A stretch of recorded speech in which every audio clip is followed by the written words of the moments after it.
Hey guys, so in the video before this, or the video just a couple of minutes ago, I analyzed the PSEI and how the extension of the lockdown up until May 15 will impact the economy and at the same time the stock market. So if you have not seen that yet, just go back to the video before this if you want to get a broader analysis on the markets. So for this video, I'm going to focus on Ayala Corp as they did their annual stockholders meeting and they gave out details on portions of their subsidiaries and their business units. So, as for those who've been following Ayala companies for quite some time, when they do their annual stockholders meeting, they're mostly junctioned in one week and placed almost side by each other. So yesterday I analyzed BPI, I also analyzed Ali, and then we talked about how the companies got impacted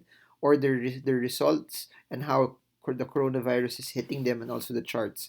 Now, for this video, we're going to focus on the mother company, the parent company, the holding company, Ayala Corporation. And just to give you also context as well, for those, especially for those who are new, Ayala Corporation is a holding company. Basically, a holding company is a company that holds shares of other corporations or other subsidiaries under it, that it makes money based on the income that it gets from the shares that it holds as well, and its value also could be derived from the value of all of the shares that it actually owns. So that's one of the techniques of the billionaires. No, they place their companies under a holding company, and company that holding company owns a lot of their other companies, and they have shares uh, that they have shares that they have massive shares in the main and parent company. For Ayala Corp, I don't know if you know this, but all of the private members of the Sobel family, the Ayala family,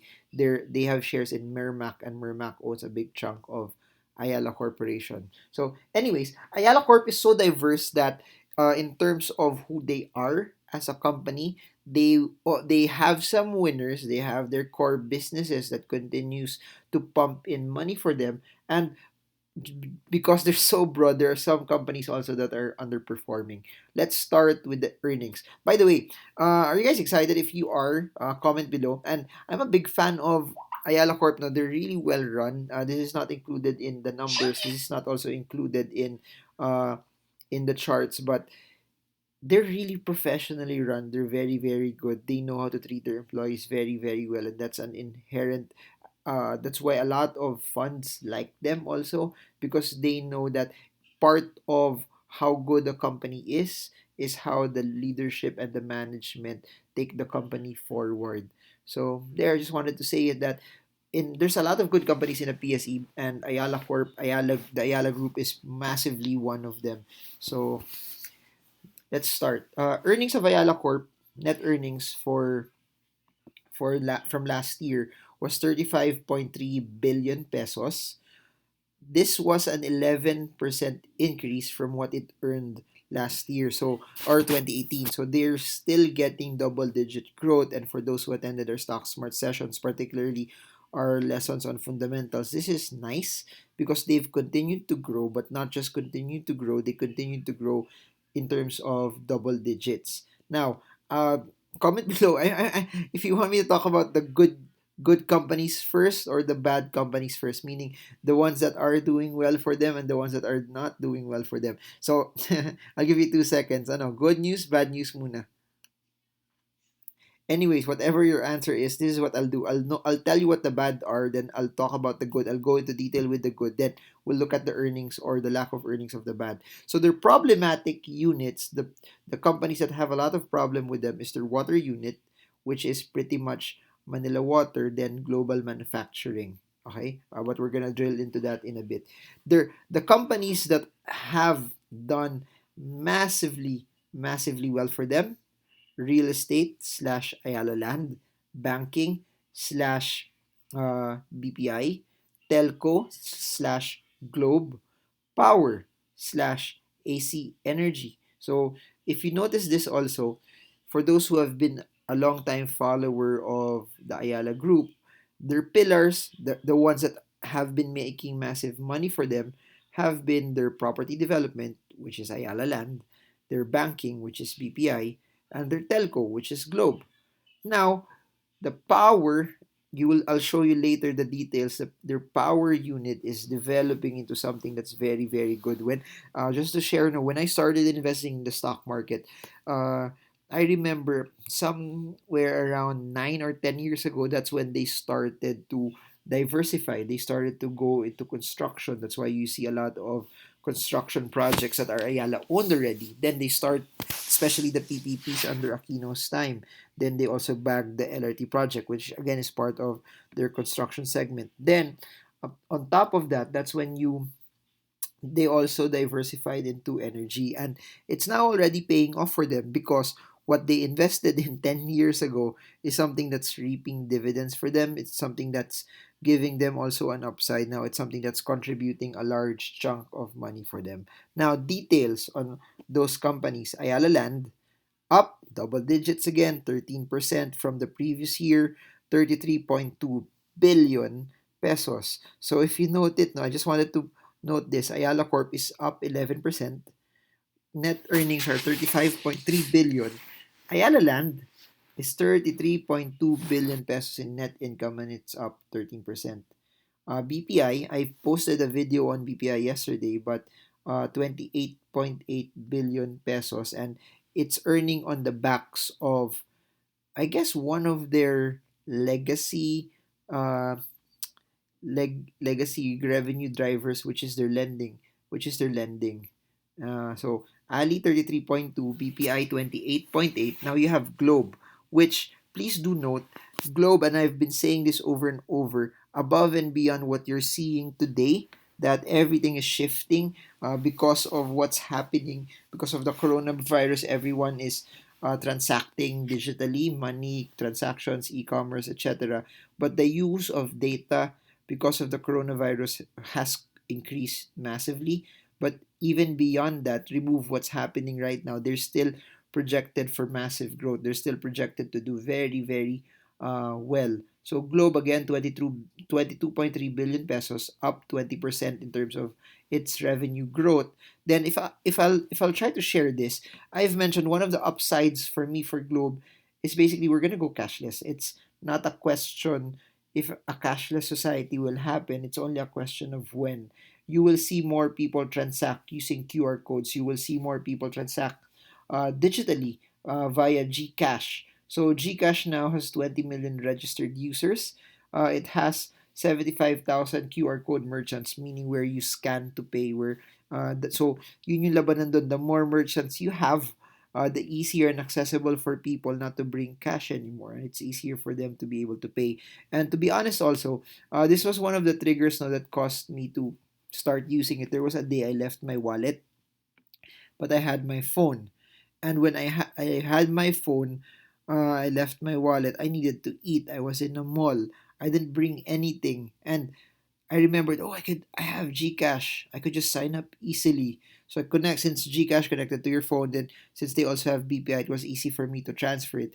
I think the convenience of it, and because everyone now is forced and pushed to go into digital, you will see Globe continue to rake in more money over the next few years. Now, here's their biggest new pillar: AC Energy, 24.6 billion pesos. 50% of that, and this is why I like it, 50% of that came from renewable sources. A big chunk of that also came from solar projects. So if you're a person who believes in green energy, green technology, you believe that somehow, no somehow, some way, that if we want to preserve the earth, we want this to be more sustainable. It's very, very obvious that the dependence in oil will somehow decline as things as the years would go by, because it's bad for the environment. And AC Energy is positioning themselves massively properly. Now, here are the companies that are not doing so well. Manila Water, as you all know, for Manila Water, there was a water shortage.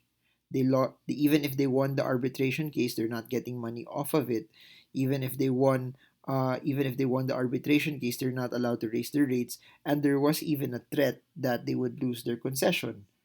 Manila Water, though, in spite of that, they still earned 5.5 billion pesos last year. It was a decline, though, of 16% from what they earned in 2018. So, just to clarify, Manila Water still made money. 5.5 billion pesos is still a lot of money, but what they earned is lower than what than what they got in 2018. Now, here's here's one that's a bit, you have to swallow this well. AC Industrials lost 2.4 billion pesos last year. So this is where their manufacturing is, and as you all know, it's been a bit challenging. Also, with the trade war that was in full center, it was the main topic in all business and economic circles. So there. So the good ones again: Globe, AC Energy, BPI Ali. The ones that got hit: Manila Water, AC Industrials. And please note that Ayala Corp is releasing 2.4 billion pesos as relief to help.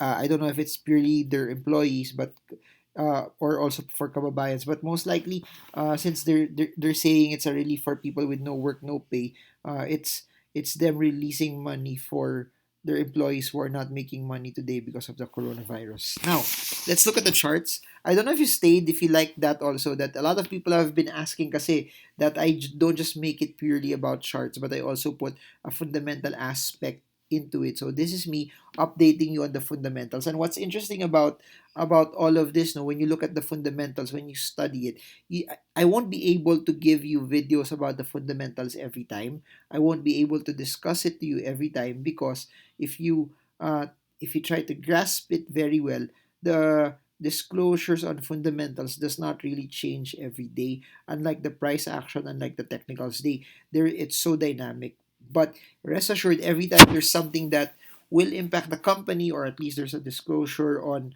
their earnings, I'm gonna make as much videos and tackle that with you guys as well. So there. So looking at Ayala Corp, let me zoom in. By the way, if you haven't watched the previous videos, it's still consistent that same thing. The uptrend for Ayala Corp, massively over, massively pushed, massively done.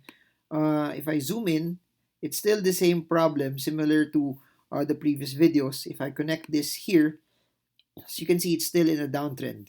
As you can see also, if I draw my support and resistances here, this is what you will see. So this is where Ayala Corp is right now. So if you analyze it,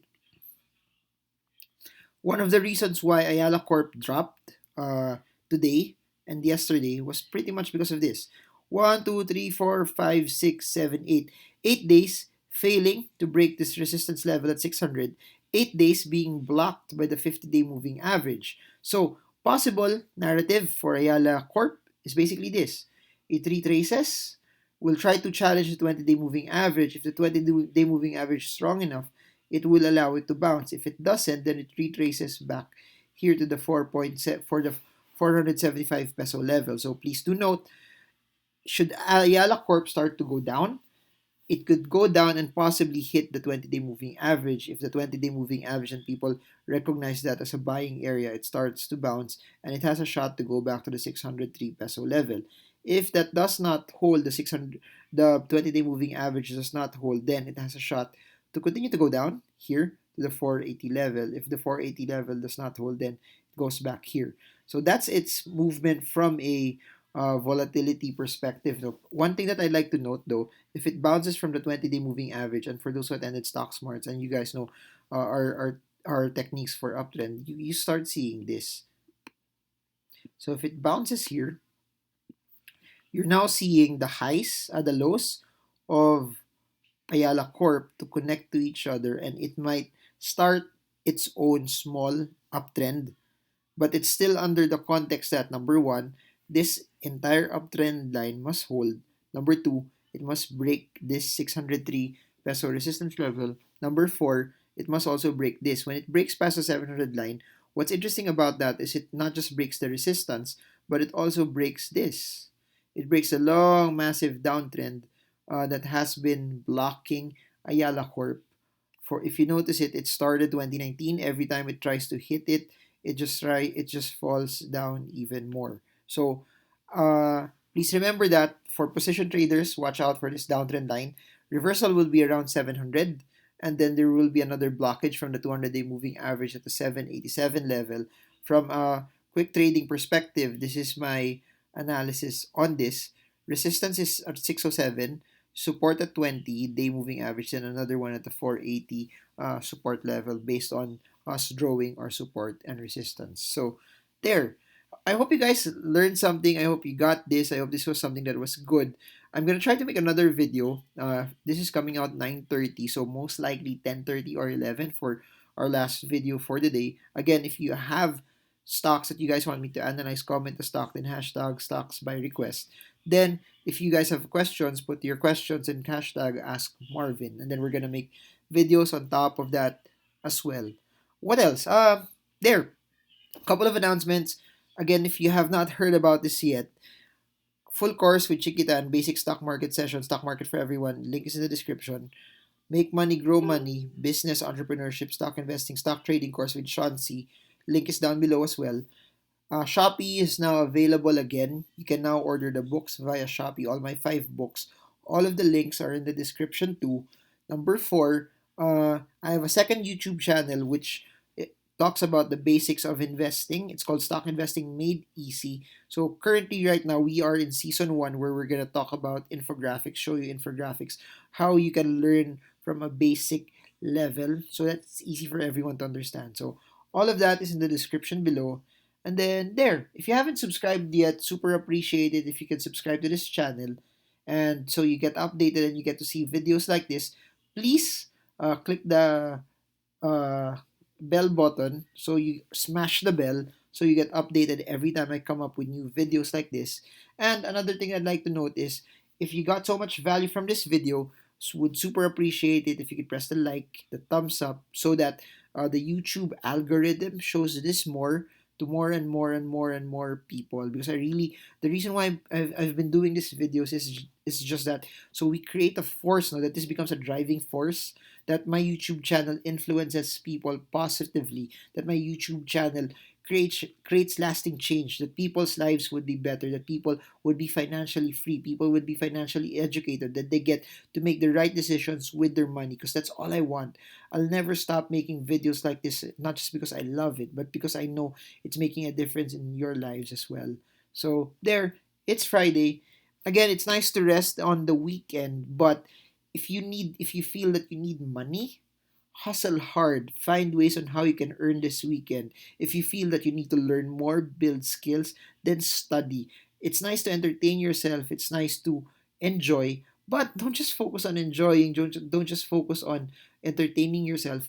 Focus also on building something that will position you to where you want to be later on in the future. So that's it for now. This is Marvin Germo.